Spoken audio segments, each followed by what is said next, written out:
बहू जा जाकर छत से कपड़े उतार लो। जी माँ जी। अच्छा बहू ये छोटी बहू कहाँ है? कमरे में होगी माँ जी। कमरे में ऐसा क्या कर रही है? सुबह से दिखी नहीं। पता नहीं माँ जी, मैं सुबह बुलाने गई थी, कह रही थी कि बाहर बहुत ठंड है। कमाल है। अरे ठंड क्या उसे अकेले ही लगती है, हमें नहीं लगती? पता नहीं माँ जी। ये सब छोड़ बहू, जा जाकर कपड़े उतार लो वरना कपड़ों में ओस पड़ जाएगी। जी माँ जी। ये छोटी बहू की खबर तो लेनी पड़ेगी। छोटी बहू, ओ छोटी बहू, छोटी बहू, छोटी बहू, ओ छोटी बहू। जी माँ जी। क्या बात है बहू, सुबह से तू बाहर नहीं आई? तबीयत तो तेरी ठीक है ना? जी माँ जी, तबीयत तो ठीक है। तो फिर तू बाहर क्यों नहीं आ रही है बेटा? माँ जी आप देख रही है ना बाहर कितनी ठंड है। बहू ठंड है तो क्या हुआ, ठंड हमें भी लगती है। बड़ी बहू सुबह से पूरे घर का काम कर रही है, आकर उसकी मदद कर दे। माँ जी मेरे कमरे में तो हीटर लगा है मेरे दहेज का, बाकी और जगह तो नहीं लगे हैं। बहुत ठंड लगती है। बहू शॉल ओढ़ ले या फिर स्वेटर पहन ले और आकर काम में मदद कर। माफ कीजिए माँ जी, लेकिन इतनी ठंड में मैं काम नहीं कर सकती। छोटी बहू, बड़ी बहू इस घर को पूरे 7 साल से संभाल रही है, उसकी 5 साल की गुड़िया भी है, बेचारी क्या क्या करेगी। अब तू आ गई है, उसे काम में थोड़ा आराम दे दे। माँ जी मेरे मम्मी पापा ने मुझे लाखों का दहेज इसलिए नहीं दिया कि मैं ससुराल में आकर काम करूं।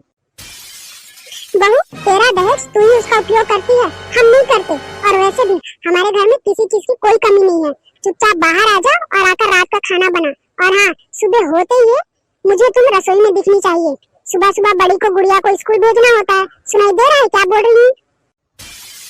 जी माँ जी, मैं सुबह सुबह किचन में पहुँच जाऊंगी। ये माँ जी भी ना जब देखो तब ये काम कर लो वो काम कर लो। अरे दीदी तो इतना दहेज लेकर भी नहीं आई है, फिर भी उनका गुणगान करते हुए थकती नहीं। मैं क्या काम करने के लिए लाखों का दहेज लाई हूँ? अरे दीपाली क्या हुआ, बहुत समय से देख रहा हूँ, बड़े गुस्से में लग रही हो। मुझसे कोई गलती हो गई है क्या? गलती तुमसे नहीं हुई है रोहित। अरे मैं ही पागल थी जो तुमसे शादी करने के लिए मरे जा रही थी। मेरी तो किस्मत ही फूट गई तुमसे शादी करके। मेरे माँ बाप पागल थे जो उन्होंने मुझे लाखों का दहेज दिया। मेरी तो किस्मत ही खराब हो गई। क्या हुआ दीपाली, किसी ने कुछ कहा क्या? तुम्हारी माँ। क्या माँ ने क्या कहा? कहती है सुबह से रसोई में आकर जेठानी की मदद कर दिया कर, दिन भर कमरे में ही बैठी रहती है। ठंड क्या तुझे अकेले लगती है? हम सबको ठंड लगती है। तो क्या हुआ दीपाली, माँ सही तो कह रही थी, घर की बहू हो इतना तो तुम्हें करना ही पड़ेगा। भाभी कब तक अकेले पूरा घर और पूरे घर के लोगों का काम करते रहेंगी? तुम तो बड़े भाभी भक्त हो ना, जैसी माँ वैसा बेटा। देखो दीपाली मेरे हिसाब से तुम कुछ ज्यादा ही सोच रही हो। अरे तुम भी ना मुझे ही सुनाना चालू कर देते हो। मेरे मम्मी पापा ने लाखों का दहेज इसलिए दिया था कि मैं इस घर में आकर इस घर के लोगों का सारा काम करूं। दीपाली मैं सोने जा रहा हूँ, गुड नाइट। ये बोलकर रोहित सो गया। उसके बाद दीपाली का गुस्सा 7वें आसमान में चढ़ गया। वैसे ये कोई पहली बार नहीं था, पहले भी कई बार ऐसा हो चुका है। जी हाँ दोस्तों, दीपाली और रोहित की शादी को 6 महीने हो चुके थे, फिर भी दीपाली घर का कोई काम नहीं करती थी। कारण था दहेज। माँ बाप ने इतने नाजों से पाला और लाखों का दहेज भी दिया। हालांकि ये दीपाली और रोहित की लव मैरिज थी। रोहित एकदम शांत और समझदार और जिम्मेदारियों में उलझा हुआ लड़का था और दीपाली उससे बिल्कुल उल्टी।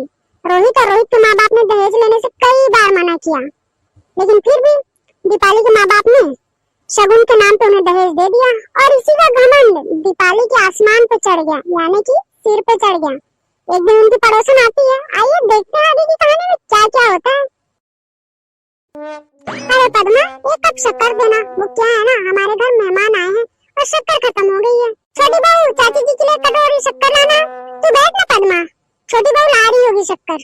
ये लीजिए चाची जी आपकी शक्कर। अरे वाह पद्मा, ये ट्रे तो बड़ा सुंदर है, कहाँ से लिया?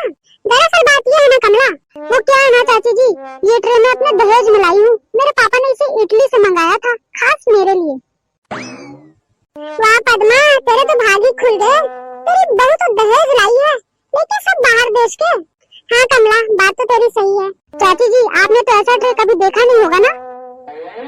नहीं बहू, हमारे पास पद्मा जैसा भाग कहाँ। अच्छा मैं चलती हूँ, ये शक्कर मुझे दे दे।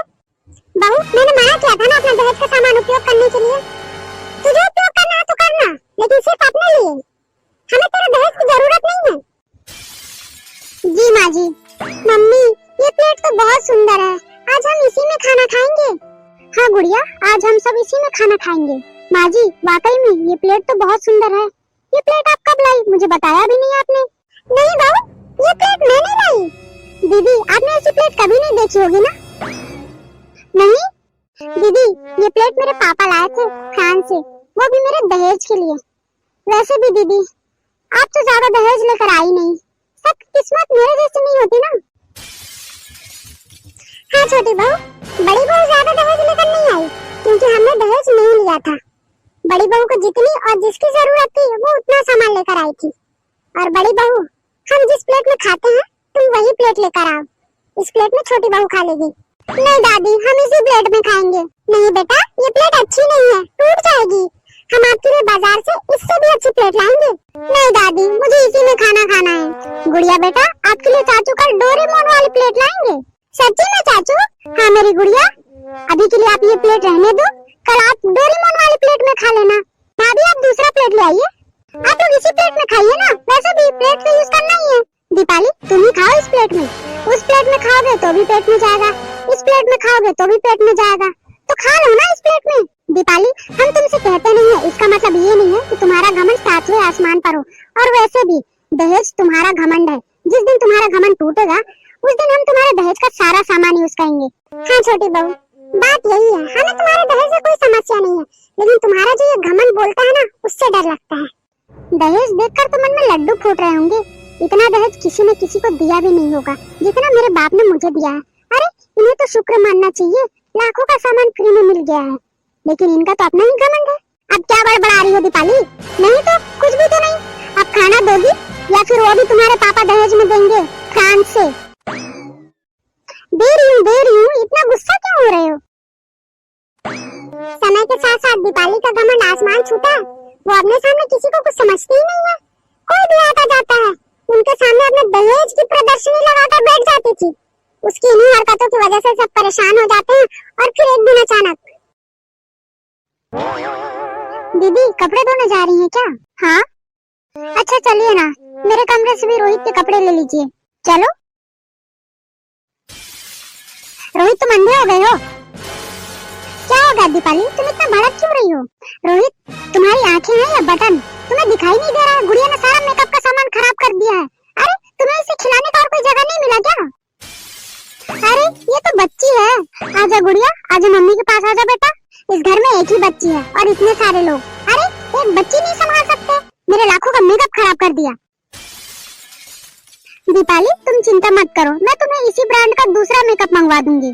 दीदी अगर आपसे एक बच्ची नहीं संभाल रही है तो दूसरा कैसे संभालेंगी? अरे ध्यान दो अपनी बेटी पर, इसे इतना नहीं पता कि दूसरे का सामान बिना पूछे यूज नहीं किया करते हैं। दूसरा कौन दीपाली? तुम किस दूसरे की बात कर रही हो? दीपाली जिसको तुम दूसरा बोल रही हो ना, उसका मुँह चाची चाची बोलकर थकता नहीं है और तुम उसके बारे में ऐसी बातें बोल रही हो। अरे चाची चाची मत करे ना, लाखों का मेकअप बर्बाद कर दिया मेरा। दीपाली भाभी कह रही है ना कि वो तुम्हें दूसरा मेकअप का सामान मंगवा देंगी, वो भी इसी ब्रांड का। दीदी मंगवा देंगी?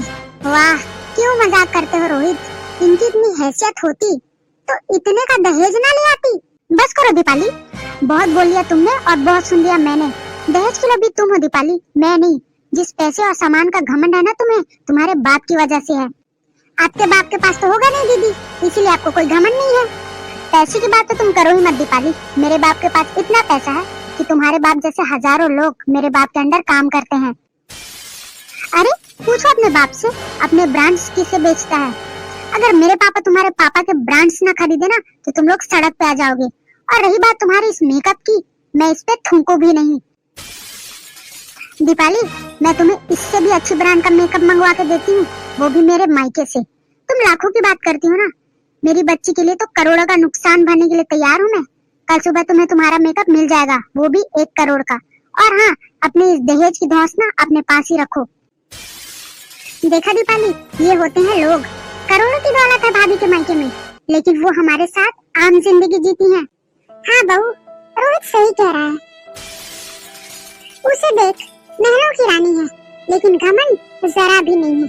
और तू थोड़ा सा पैसा पाकर उछलने लगी। आई हेट यू दीपाली, अफसोस कि मैंने तुम जैसी लड़की से शादी कर ली। दीपाली तुमने गुड़िया को भी नहीं छोड़ा, भगवान ना करे कभी ये गलती तुम्हारे बच्चों के साथ ना हो जाए। दीपाली देखो, तुम्हारे माँ पापा आए हैं। अरे मम्मी पापा, आप लोग अचानक कैसे? कैसे आना हुआ? अचानक नहीं बेटा, दामाद जी ने फोन करके बुलाया है, तुझे नहीं पता क्या? अच्छा, मुझे तो नहीं पता पापा। अरे बहू ऐसे खड़ी क्यों है? जा जाकर अपने दहेज वाले कप और ट्रे में अपने मम्मी पापा के लिए नाश्ता ला। जी माँ जी। अरे गुड़िया दिखाई नहीं दे रही है, कहाँ है बिटिया रानी? गुड़िया को भाभी स्कूल छोड़ने गई है पापा। ओ अच्छा अच्छा, मम्मी पापा पहले चाय नाश्ता कर लीजिए फिर बात कीजिएगा। हाँ हाँ दीपाली बेटा, नाश्ता तो हम करेंगे, तू साइड में रख दे। अच्छा दामाद जी, आपने हमें बताया नहीं कि आपने हमें बुलाया क्यों है? कुछ काम था क्या? जी पापा जी, काम तो था। हाँ बताइए ना दामाद जी, क्या काम था? माँ जी, पापा जी, आपने हमें शादी में जितना भी दहेज दिया है उसे वापस ले जाइए। क्यों, क्या हो गया दामाद जी? कहीं कुछ कमी रह गई है क्या? कुछ और चाहिए आपको? हाँ माँ जी, चाहिए तो बहुत कुछ। हाँ कहिए ना दामाद जी, आपको क्या चाहिए? हम लोग अभी तुरंत लेकर देंगे आपको। पापा जी, मुझे आपकी बेटी से आजादी चाहिए। पापा जी मेहरबानी करके आप अपना सारा दहेज के साथ साथ अपनी बेटी लीजिए और बड़े और ऊंचे और रईस खानदान में इसकी शादी कीजिए। तलाक के पेपर घर पहुंच जाएंगे आपके। क्या हो गया दामाद जी, कोई गलती हो गई क्या हमारी दीपाली से? नहीं नहीं पापा जी, गलती दीपाली से नहीं, गलती तो मुझसे हुई है। मैंने एक अमीर बाप की बिगड़ी हुई औलाद से शादी कर ली। ऊपर से मैंने आपको लाखों बार समझाया था कि हमें दहेज नहीं चाहिए, लेकिन आप लोगों ने शगुन का नाम बोल बोल कर हमें दहेज चिपका दिया। आपकी बेटी को इसी का इतना घमंड चढ़ गया ना कि अपने आगे किसी को कुछ समझती ही नहीं है। उसके बाद रोहित सबको सब कुछ बता देता है, दीपाली की सारी करतूतें सामने रख देता है। दामाद जी इस बार माफ कर दीजिए, आगे से उसे ऐसी कोई गलती नहीं होगी। हाँ दामाद जी, बच्ची है, माफ कर दीजिए। बच्ची है यही सोचकर तो इतने महीनों से इसे माफ करते आ रहे हैं, लेकिन ये तो सर पे चढ़ चढ़ कर नाच रही है हमारे। रोहित रोहित प्लीज मुझे माफ कर दो, मैं वादा करती हूँ आगे से ऐसी कोई गलती नहीं होगी। मुझे ऐसी लड़की की कोई जरूरत नहीं है। अरे तुमने अपने घमंड में गुड़िया तक को नहीं छोड़ा, मैं तुम्हें कैसे माफ कर दूं? रोहित प्लीज एक मौका दे दो। माँ जी समझाइए ना रोहित को। बहू इतने महीनों से तो मैं समझा ही रही थी, लेकिन तूने सब कुछ बिगाड़ दिया। प्लीज माँ जी, मैं आपके आगे हाथ जोड़ती हूँ। रोहित प्लीज मुझे माफ कर दो, प्लीज माफ कर दो रोहित। भाभी हाँ रोहित, एक मौका तो सबको मिलना चाहिए, एक मौका दे दो इसे। नहीं भाभी, इसने आपको बहुत नीचा दिखाया है, इसे एक मौका तो क्या, इसे तो मौका ही नहीं मिलना चाहिए। रोहित अपनी भाभी के लिए एक मौका नहीं दोगे? ठीक है भाभी, अगर आप कहती हैं तो एक मौका दीपाली को जरूर दूंगा। थैंक यू सो मच दीदी, और I am very very sorry. तो दोस्तों कहानी अच्छी लगे तो ज्यादा से ज्यादा लाइक कीजिए, शेयर कीजिए और सब्सक्राइब कीजिए। और हाँ, अगर वीडियो में कोई गलती हो गई हो तो प्लीज कमेंट में बताइए। और अगर वीडियो को लेकर आपके पास कोई नया आइडिया हो तो उसे भी मेरे साथ कमेंट में शेयर कीजिए।